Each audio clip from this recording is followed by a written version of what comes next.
So hello guys, welcome back to my channel. So today in this video we will discuss about judicial separation and divorce under Hindu Marriage Act. अक्सर क्या होता है, लोग confuse होते हैं that what is judicial separation and what is divorce. बहुत लोग सोचते हैं कि ये सेम ही है, बट ये सेम नहीं है, थोड़ा सिमिलैरिटीज़ है बट दे आर डिफरेंट। सो क्या मतलब है इसमें, इस वीडियो में आज हम पढ़ने वाले हैं इसका मीनिंग, ऑब्जेक्ट, इफेक्ट, क्या क्या ग्राउंड्स है, क्या क्या डिफरेंस है जुडिशियल सेपरेशन और डिवोर्स में। सो वीडियो को लास्ट तक ज़रूर देख ले। अगर चैनल पर न्यू है तो चैनल को सब्सक्राइब ज़रूर करें। So let's begin. तो सबसे पहले बात कर लेते हैं जुडिशियल सेपरेशन की। देखिए इस वर्ड जुडिशियल सेपरेशन से आपको क्या समझ आता है। जुडिशियल यानी जुडिशरी के थ्रू, सेपरेशन मतलब अलग हो जाना। सो हिंदू मैरिज एक्ट में सेपरेट होने का मतलब है कि हस्बैंड और वाइफ सेपरेट हो रहे हैं, यानी कि अलग हो रहे हैं जुडिशली, यानी कि through the order of court, court के आदेश के हिसाब से हस्बैंड और वाइफ अलग हो रहे हैं। सो अलग होने का मतलब ये नहीं है कि ये डिवोर्स ले रहे हैं, ये जुडिशियल सेपरेशन है, जिसका मतलब है कि जुडिशियल सेपरेशन का एक पिटिशन कोर्ट में अगर फाइल किया जाता है, कोई भी करे, हस्बैंड करे या वाइफ करे, अगर जुडिशियल सेपरेशन के लिए पिटिशन डाला जाता है थ्रू दी कोर्ट, तो कोर्ट ने जो ऑर्डर दिया, अगर कोर्ट अलाउ कर देती है मैरिड कपल को कि आप लोग अलग रह सकते हैं, बट इसमें क्या होता है, सस्पेंड कर देते हैं मैरिटल ऑब्लिगेशन, यानी कि कोई भी हस्बैंड और वाइफ का कोई भी मैरिटल ऑब्लिगेशन नहीं है एक दूसरे के लिए, यानी उन्हें पति पत्नी जैसा कोई संबंध नहीं बनाना है without terminating the marriage. So judicial separation और डिवोर्स में अगर बेसिक डिफरेंस की बात करें, सो जुडिशियल सेपरेशन मतलब जुडिशरी के थ्रू सेपरेट होना, अलग रहना। इसमें क्या करती है, कोर्ट ऑर्डर देती है हस्बैंड वाइफ को कि आप दोनों अलग अलग रहे, क्योंकि आप लोग झगड़ा कर रहे हैं, कोई भी रीज़न हो सकता है, पति पत्नी झगड़ रहे हैं एक साथ। सो क्या करती है, कोर्ट इन्हें मौका देती है कि आप एक काम करें, दो अलग अलग रहे, हस्बैंड अलग रहेंगे, वाइफ अलग रहेंगी। इन बीच क्या होगा, इनके बीच कोई भी मैरिटल ऑब्लिगेशन या कॉन्जुगल राइट्स फुलफिल नहीं किया जाएगा, यानी कि ये कोई भी इंटीमेट रिलेशनशिप नहीं निभाएंगे या फिर कोई भी मैरिटल ऑब्लिगेशन और राइट्स नहीं निभाएंगे। जुडिशियल सेपरेशन में क्या होता है, मैरिज जो है यानी कि शादी टर्मिनेट नहीं होती, यानी कि शादी टूटती नहीं, बस हस्बैंड और वाइफ अलग अलग रहते हैं for a certain period of time. और अगर कोर्ट देखती है कि इतने दिनों बाद भी इन दोनों को अगर एक दूसरे की याद नहीं आ रही है, ये लोग अभी भी अकेले रहना चाहते हैं, अलग रहना चाहते हैं, तब कोर्ट डिवोर्स के लिए राजी हो जाती है। सो जुडिशियल सेपरेशन का मतलब ही है कि शादी तो बंधी है, शादी तो है, बट आप लोगों को अलग अलग रहना है। वेरएज अगर हम डिवोर्स की बात करें, सो डिवोर्स जो है वो legal dissolution of the marriage है, यानी कि ending of the marital tie all together. Divorce का मतलब पूरी तरीके से आप अलग हो जाएंगे, बाद में आप अगर मिलना चाहे तो फिर आपको रीमैरिज करना पड़ेगा, आपकी शादी टूट जाएगी। वेरएज जुडिशियल सेपरेशन में शादी नहीं टूटती, बट कोर्ट ऑर्डर देती है पति पत्नी को कि आप दोनों अलग रहेंगे और कोई भी संबंध नहीं बनाएंगे। अगर आप दोनों को याद आती है एक दूसरे की तो आप एक वापस से मिल सकते हैं, और अगर कोर्ट देखती है कि ये दोनों नहीं मिलना चाहते, नहीं रहना चाहते, for a certain period of time के बाद भी ये दोनों अलग ही रहना चाहते हैं, तब कोर्ट डिवोर्स की डिग्री पास करती है। आई होप गाइस आपको यहाँ तक समझ में आ गया हो। अब हम थोड़ा बुकिश लैंग्वेज को रेफर करते हैं। सो गाइस सबसे पहले बात करते हैं meaning of the judicial separation. So जैसे कि मैंने आपको पहले ही बताया कि जुडिशियल सेपरेशन जो हिंदू लॉ में, इसका एक लीगल रेमेडी। अगर आपसे पूछा जाए कि व्हाट इज जुडिशियल सेपरेशन, तो आप लिखेंगे that judicial separation under Hindu law refers to a legal remedy available to a married couple who wish to live separately without terminating their marriage. वो पति पत्नी जो अपनी शादी तो नहीं तोड़ना चाहते, बट क्योंकि फॉर अ सर्टेन रीजन वो दोनों एक दूसरे के साथ अभी नहीं रहना चाहते कुछ सालों तक, एक अच्छा रास्ता है जुडिशियल सेपरेशन, यानी कि जुडिशरी के थ्रू सेपरेट रहने का। इनमें ये क्या कर सकते हैं, शादी नहीं कर सकते। इतना याद रखिएगा, जब तक डिवोर्स की डिग्री पास नहीं होती जुडिशियल सेपरेशन में आप शादी नहीं कर सकते। सो गाइस अब देख लेते हैं इसका ऑब्जेक्टिव क्या है। ऑब्जेक्टिव मतलब पर्पस क्या है। तो पर्पस आपको समझ में आ ही क्या होगा कि ये एक टाइम दिया जाता है मैरिड कपल को कि आप लोग सोच लीजिए, अच्छे से सोच विचार कर लीजिए कि आपको साथ में रहना है या फिर नहीं रहना। अगर ये दोनों अलग अलग रहने के बाद डिसाइड करते हैं कि नहीं हमें साथ रहना है और हम एक दूसरे के बिना नहीं रह सकते, सो फिर कोर्ट इन्हें वापस से ये जो जुडिशियल सेपरेशन की डिग्री रहती है उसको रेस्किंड कर देते हैं, यानी कि रिवोक कर देते हैं, खत्म कर देते हैं, और ये दोनों वापस से एक साथ रह सकते हैं। बट अगर ये for a certain period of time रहकर भी, अलग अलग रहने के बावजूद भी ये समझते हैं कि इन्हें नहीं रहना, तो फिर इनका मैरिज जो है वो ऑफिशियली एंड कर दिया जाता है। आई होप गाइस ये आपको क्लियर हुआ होगा। सो गाइस अब बात करते हैं section 10 judicial separation under Hindu marriage act. So Hindu marriage के सेक्शन 10 में आपको जुडिशियल सेपरेशन का कंसेप्ट गिवन है। सो इसमें देखिए आपको सब क्लॉज 1 में क्या गिवन है। सब क्लॉज 1, अच्छा यहाँ पर एक और चीज़ बता दूं कि जुडिशियल सेपरेशन को आपको रिलेट करके पढ़ना पड़ेगा section 13 of the Hindu marriage act, जो कि डिवोर्स की ग्राउंड्स को मेंशन करता है। सो डिवोर्स के ग्राउंड ही अप्लाई होंगे जुडिशियल सेपरेशन के ग्राउंड में, ठीक है। तो इस आपको जुडिशियल सेपरेशन के साथ साथ आपको सेक्शन 13 भी पढ़ना पड़ेगा। अगर आप सिर्फ सेक्शन 10 पढ़ते हैं तो आपको समझ नहीं आएगा। 10 के सब सेक्शन 1 में देख सकते हैं कि ये बात बात कर रहा है कि either party to a marriage, जो शादीशुदा है वो एक पिटीशन दे सकते हैं, प्रे कर सकते हैं पिटीशन डालकर कोर्ट में, praying for a degree for judicial separation, यानी कि जुडिशियल सेपरेशन मांग सकते हैं अदालत से। कोई भी ग्राउंड जो मेंशन है सबसेक्शन 1 ऑफ सेक्शन 13, जो कि मैंने आपको पहले बताया कि सेक्शन 13 के सबसेक्शन 1 में जो सारे ग्राउंड्स गिवन हैं उनमें से किसी भी एक ग्राउंड में पति पत्नी एक दूसरे के खिलाफ जुडिशियल सेपरेशन मांग सकते हैं। और वाइफ के लिए ये चीज़ को अच्छे से समझिए, वाइफ के लिए सेक्शन 13 के सबसेक्शन 2 में कुछ extra additional specialized ground given है जो कि पत्नी सिर्फ यूज़ कर सकती है। पति पत्नी दोनों सेक्शन 13 के सबसेक्शन 1 के ग्राउंड्स को यूज़ कर सकते हैं, बट सबसेक्शन 2 में जो ग्राउंड्स गिवन है वो सिर्फ वाइफ यूज़ कर सकती है। सो ये आपको, आई होप आपको क्लियर हुआ होगा। अब सबसेक्शन 2 को देखते हैं। Where a degree for judicial separation has been passed, it shall no longer be obligatory for the petitioner to cohabit with the respondent. Okay, so क्या बोल रहा है कि अगर जुडिशियल सेपरेशन की डिग्री पास कर दी जाती है सो पति पत्नी लायबल नहीं होंगे कि वो कोहैबिट करें, यानी कि इंटीमेट रिलेशनशिप या फिर सेक्सुअल रिलेशनशिप अपनाएं। सो रेस्पोंडेंट के लिए वो ऑब्लिगेट नहीं है कि वो कोहैबिट करे पिटिशनर के साथ, कि वेयर टू फाइल पिटिशन। ठीक है, तो गाइस अच्छे से समझिए कि जुडिशियल सेपरेशन का जो भी पिटिशन, सपोज अगर हस्बैंड ने पिटिशन फाइल किया है वाइफ के खिलाफ किसी भी ग्राउंड में, सेक्शन 13 के सबसेक्शन 1 के किसी भी ग्राउंड में हस्बैंड ने अपनी वाइफ के खिलाफ पिटिशन फाइल किया है कोर्ट ऑफ लॉ में। सो अब जो रेस्पोंडेंट, वाइफ तो रेस्पोंडेंट बन गई, तो अब रेस्पोंडेंट के ऊपर ये कोई भी ऑब्लिगेशन नहीं है कि वो कोहैबिट करे अपने हस्बैंड के साथ, यानी कोई भी इंटीमेट रिलेशनशिप अपने हस्बैंड के साथ करी, तो वो बिल्कुल भी ऑब्लिगेट नहीं है। कॉमा के बाद बट दिया हुआ है कि कोर्ट में on the application by petition of either party, कोई भी पार्टी अगर एप्लीकेशन डालती है और अगर कोर्ट इस बात पर सेटिस्फाई हो जाता है कि किसी भी सच्चाई पर सेटिस्फाई हो जाते हैं कि जो भी स्टेटमेंट दिए गए हैं पिटिशन में वो अब ये दोनों एक साथ रहना चाहते हैं, जो कि मैंने आपको पहले समझाया था कि अब ये दोनों एक साथ रहना चाहते हैं। पहले तो पिटिशन डाला था कि अलग अलग रहना है, बट अब फिर पिटिशन देकर ये कह रहे हैं कि हम दोनों एक साथ रहना चाहते हैं, तो कोर्ट अपने सेटिस्फाई होने के बाद रिस्किंग द डिग्री, यानी कि वही बात रिवोक कर सकती है और फिर इन्हें जो कोर्ट को जैसा सही लगेगा उस हिसाब से कोर्ट अपनी डिग्री पास करेगी। अब बात कर लेते हैं वेयर टू फाइल पिटिशन, कहाँ पर पिटिशन फाइल करेगा, कौन फाइल कर सकता है ये तो पता चल गया, हस्बैंड वाइफ दोनों सेक्शन 13 के सबसेक्शन 1 में फाइल कर सकते हैं, और वाइफ के पास एडिशनल कुछ ग्राउंड्स सेक्शन 13 के सबसेक्शन 2 में गिवन है। ठीक है, उस ग्राउंड्स को भी हम देखेंगे और सेक्शन 13 के भी ग्राउंड्स को देखेंगे। पहले देख लेते हैं वेयर टू फाइल पिटिशन, यानी कि पिटिशन कहाँ पर देंगे। तो ये देखिए, ये तो section 19 of the Hindu marriage act में गिवन है कि पिटिशन कहीं भी डालने, किसी कोई भी डाले, चाहे हस्बैंड डाले या वाइफ डाले, पिटिशन हमेशा डिस्ट्रिक्ट कोर्ट में कभी भी डाल सकते हैं। कहाँ कहाँ डालेंगे, देखिए ऑप्शंस गिवन है कि जहाँ पर इन दोनों की शादी हुई है वहाँ के डिस्ट्रिक्ट कोर्ट में डाल सकते हैं, या फिर जहाँ पर रिस्पोंडेंट पिटिशनर जो है, जो पिटिशन डाल रहे हैं, यानी कि अगर समझिए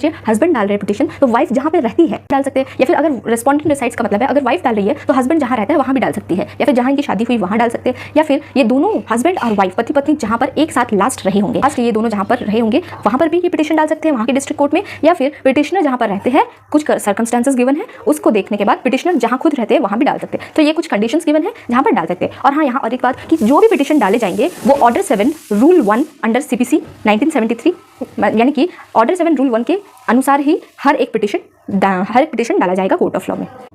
सो गाइस अब बात कर लेते हैं मोस्ट इंपॉर्टेंट जो कि ग्राउंड्स है जुडिशियल सेपरेशन की। ये सारे ग्राउंड्स, आप डिवोर्स भी अगर फाइल करते हैं, डिवोर्स के लिए भी पिटिशन फाइल करते हैं तो ये सारे ग्राउंड्स यूज़ कर देंगे, और वेरएज अगर जुडिशियल सेपरेशन के लिए भी ग्राउंड्स दे रहे हैं तो वही सारे जो सेक्शन 13 डिवोर्स में है वही सारे सेम ग्राउंड्स अप्लाई होंगे फॉर जुडिशियल सेपरेशन।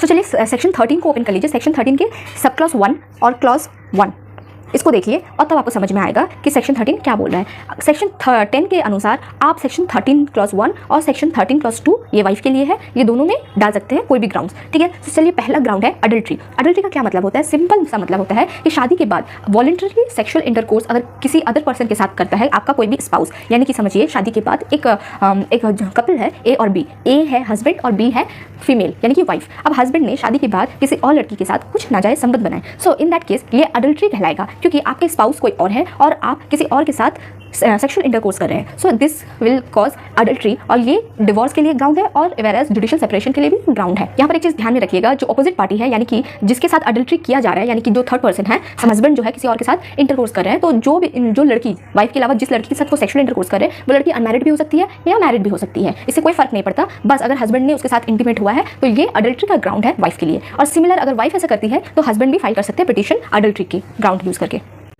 इसके बाद देखिए नेक्स्ट है हमारा क्रूअल्टी। अब क्रूअल्टी का क्या मतलब होता है कि शादी के बाद, देखिए जो भी है शादी के बाद ही हो रहा है, तो शादी के बाद अगर मेंटल टॉर्चर या फिर फिजिकल टॉर्चर, डोमेस्टिक वायलेंस हो गया, मारपीट हो गया, या फिर उसे टॉर्चर किया जा रहा है, कुछ भी हो रहा है, अगर बोथ हस्बैंड अगर कर रहा है या फिर वाइफ हस्बैंड के साथ कर रही है, कोई भी एक दूसरे के खिलाफ कर रहा है पति पत्नी में से, तो ये क्रूअल्टी माना जाएगा। ठीक है, ये भी दूसरा ग्राउंड है। इसके बाद हमारा तीसरा ग्राउंड है डिजर्शन। अब डिजर्शन का मतलब है कि 2 साल से कम यानी 1 साल से ज़्यादा अगर पति पत्नी में से कोई भी एक अपने पत्नी को छोड़कर चला गया, या फिर वाइफ अपनी हस्बैंड को छोड़कर चला गया, ठीक है, चली गई, सो वो कितना पीरियड तक होगा, नॉट लेस देन 2 ईयर्स, 2 साल से कम। ठीक है, तो फिर पिटिशन डाल सकते। 2 साल अगर पार हो गया है, 2 साल हो चुके हैं और अभी भी हस्बैंड वापस नहीं आ रहा है या फिर वाइफ वापस नहीं आ रही, तो इसे हम डिजर्शन का ग्राउंड मानकर पिटिशन डाल सकते हैं। इसके बाद आता है unsoundness of mind. Unsoundness of mind यानी कि दिमाग खराब हो चुका है, पागल हो गया है, इंसैनिटी बोल सकते हैं हम इसे। तो अगर पागल हो चुका है शादी के बाद आपका हस्बैंड या फिर वाइफ पागल हो गई, तो ये भी एक ग्राउंड है for judicial separation as well as divorce. इसके बाद आता है कन्वर्जन या एपोस्टेसी। मतलब होता है अगर पति पत्नी में से कोई एक कन्वर्ट हो जाता है शादी के बाद किसी और रिलीजन में without the consent of the other. मतलब स्पाउस है जो आपका पार्टनर है, उसके कंसेंट के बिना आप कन्वर्ट हो जाते हैं किसी और धर्म में। सो इसे हम कन्वर्जन का ग्राउंड मान सकते हैं। इसके बाद आता है लेप्रेसी। सो देखिए गाइस, यहाँ पर जो लेप्रेसी है इसको ओमिट कर दिया गया था। क्लॉज 4 अगर आप देखिए तो ये omitted bye act number 6 of 2019 लिखा हुआ है, ये लेप्रेसी का ग्राउंड था। अब देखते हैं clause 5 of section 13 sub clause 1 का क्लॉज 5 जो कि बात करता है venereal disease in a communicable form. यानी कि कोई ऐसा डिजीज जो कि कम्युनिकेबल है, यानी कि वो आपको भी हो सकता है, हस्बैंड को या वाइफ को कोई ऐसा डिजीज है जो कि कम्युनिकेबल है, आपको भी हो सकता है। सो इन दैट केस ये भी एक ग्राउंड हो जाता है फॉर जुडिशियल सेपरेशन या फिर डिवोर्स का। इसके बाद आता है रिनाउंसिएशन, यानी कि renounce the world by entering any religious order. So अगर हस्बैंड या वाइफ में से कोई भी एक पर्सन, कोई भी एक स्पाउस अगर रिनाउंसिएशन यानी कि सब कुछ त्याग कर किसी रिलीजियस ऑर्डर को फॉलो करने के लिए चले जाए, अपने वाइफ को भी नहीं मेंटेन करे, अपने बच्चों को भी मेंटेन नहीं करे, या फिर नई वाइफ है या फिर नई हस्बैंड है, इन दोनों को सब कुछ छोड़ छाड़ कर किसी रिलीजियस ऑर्डर को फॉलो करे, तो इसे हम कहते हैं रिनाउंसिएशन ऑफ द वर्ल्ड, यानी कि रिनाउंस द वर्ल्ड। ठीक है। सो इन दैट केस भी अगर वाइफ रह ही नहीं रही है, साथ में रहना भी नहीं चाह रही है, और या फिर हस्बैंड रह नहीं रहे, केयर नहीं कर रहे, तो इन दैट केस डिवोर्स या फिर जुडिशियल सेपरेशन का ग्राउंड बन जाता है। अब नेक्स्ट है हमारा presume death not found for 7 और मोर ईयर। इसको हम कहेंगे कि अगर चले गए, छोड़कर चले जाते हैं और 7 साल या 7 साल से ज्यादा का वक्त गुजर चुका है और फिर भी कोई भी पता नहीं चल रहा है, ठीक है, तो इन दैट केस हम प्रिज्यूम कर सकते हैं कि जो पर्सन है, जो स्पाउस है, वो मर चुके हैं, और इन दैट केस आपको जुडिशियल सेपरेशन या फिर डिवोर्स का डिग्री मिल जाता है।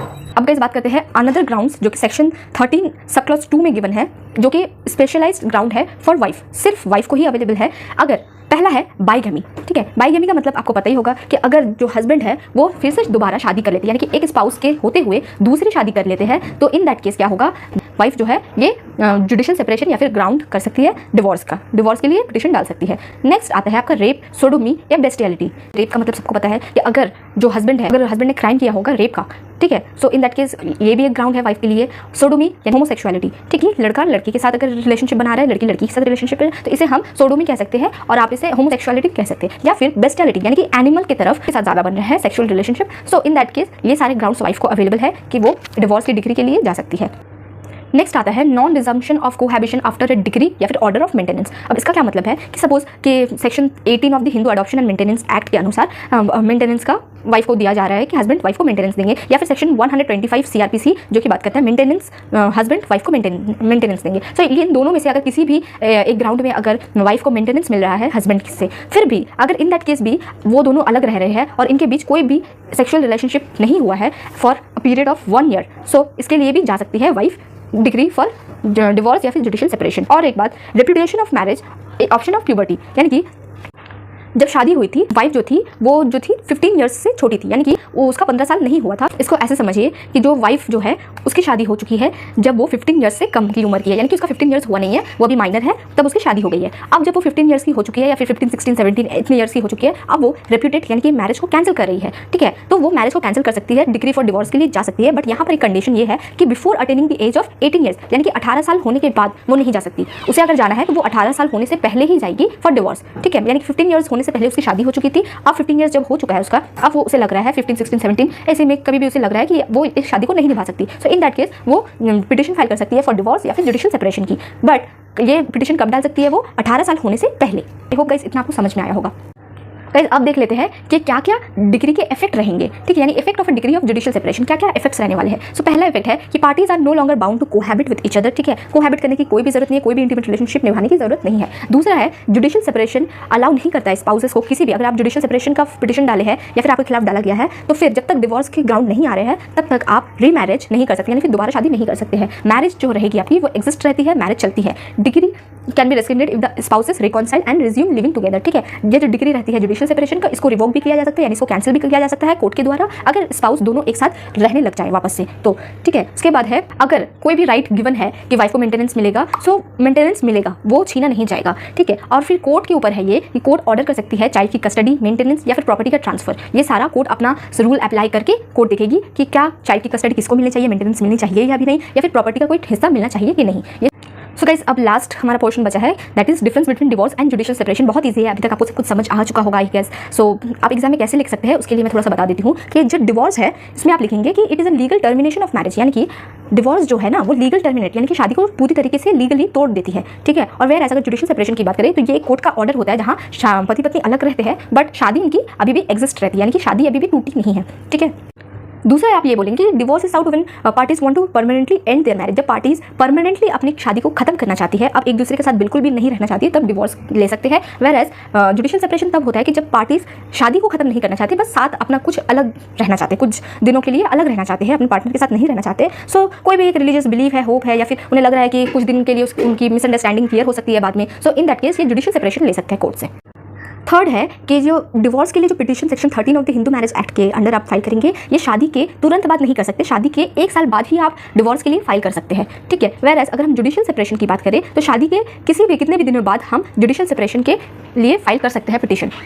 अब नेक्स्ट बात करते हैं कि अगर डिवोर्स की डिग्री पास हो गई, यानी कि समझिए कि कोर्ट ने कह दिया कि हाँ अब आप दोनों डिवोर्स ले सकते हैं। सो अगर दूसरी पार्टी नहीं चाह रहा है कि, या फिर अगर समझिए आप ये दोनों मांग रहे हैं कि ये दोनों नहीं लेना चाहते, तो ये अपील फाइल कर सकते हैं, ठीक है। कि अगर एक बार डिवोर्स की डिग्री पास हो जाती है तो फिर उसको रेस्किंड नहीं किया जाता, यानी कि रिवोक नहीं किया जाता, कैंसिल नहीं किया जा सकता। फिर ऐसा अगर जुडिशियल सेपरेशन की डिग्री पास भी हो गई, फिर अगर पार्टी दोनों एक साथ रहना चाहते हैं तो कोर्ट क्या कर सकती है, अगर सेटिस्फाई हो गई कि हाँ आप ये दोनों एक साथ रहना चाहते हैं, सो कोर्ट क्या करेगी, रेस्किंड कर सकती है जुडिशियल सेपरेशन की डिग्री, यानी कि अब वो जो जुडिशियल सेपरेशन की डिग्री पास की गई थी उसको रिवोक कैंसिल करके इन दोनों को एक साथ रहने की इजाजत दे सकते हैं।